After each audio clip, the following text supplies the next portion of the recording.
Prochaine étape. Après l'union Drouet. Gros retournement de veste en moins de 24 heures. De vouloir frapper ce soi-disant collabo, à lui téléphoner et négocier avec pour un échange de pub. L'union avec Flyfucker arrive.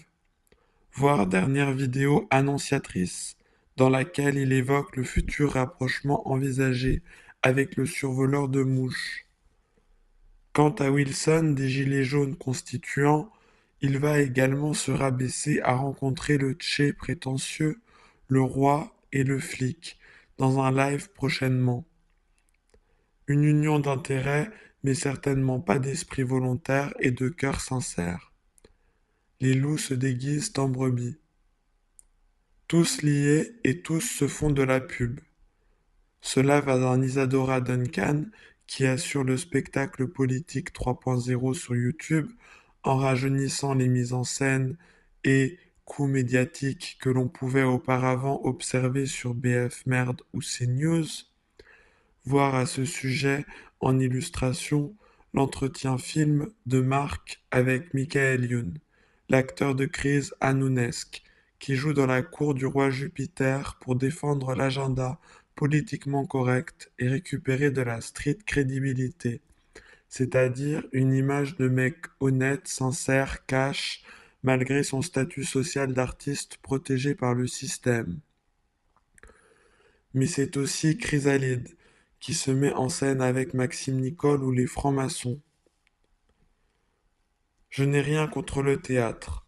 Aujourd'hui, celui-ci ne se déroule plus dans des salles de spectacle, mais bien à ciel ouvert dans des conditions renouvelées et originales.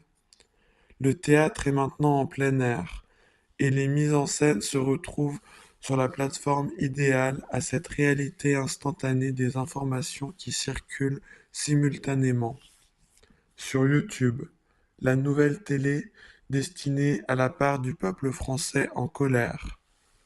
Objectif de cette embrouille au-delà de l'argent, contrôler le discours, le timing, l'organisation de la suite, les groupes, influencer le mouvement. Le spectacle s'amuse et se diffuse. Il a néanmoins une puissance d'impact sur la masse.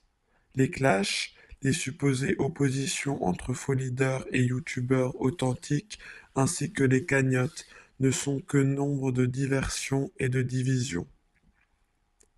Dans le flou entretenu, la visée réelle de ces personnages semble pourtant être l'occupation pleine des réseaux sociaux, de Facebook à YouTube, en passant par Twitter et VK, le nouveau réseau social de fichage des opposants au gouvernement.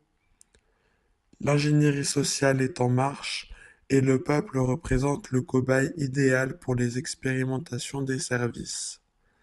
Les agitateurs du net servent l'élite.